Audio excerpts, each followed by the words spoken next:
السلام عليكم ورحمة الله تعالى وبركاته. نصيحة من خوكم تقبلوها مني، الله يجزيكم بخير.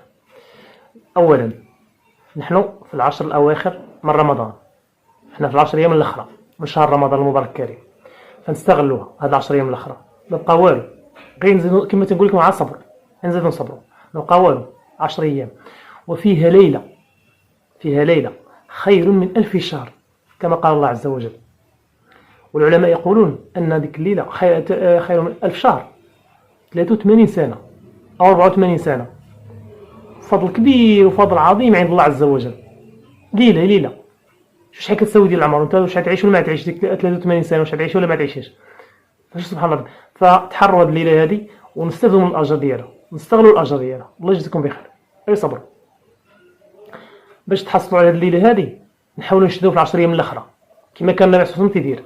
الرسول عليه الصلاة والسلام كان كيشد في العشر أيام الأخرى كاملة، كان كيجتهد فيها.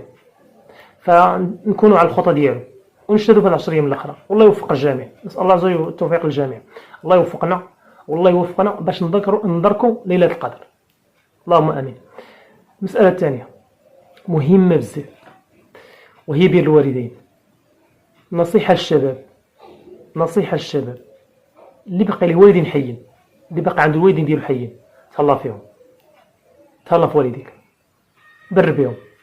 ما تقولش انا ما عندي باش نعطيهم، لا، بر بهم باي حاجه عندك.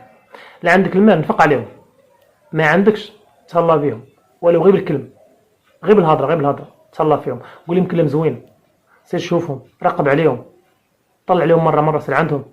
والدين ديالك كما تدين تدان، تهلا في والديك ولادك غيتهلاو فيك. ما تهلاتيش فيهم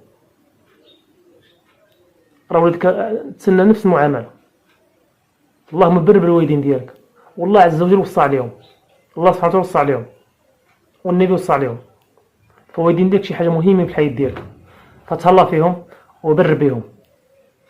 ما تنساش الصلاه على الرسول صلى الله عليه وسلم، ونطلبوا الله التوفيق في هذه الايام المباركه، نطلبوا الله التوفيق. الله يوفق الجميع، الله يوفق الجميع. سبحانك اللهم وبحمدك، اشهد ان لا اله الا انت، استغفرك واتوب اليك.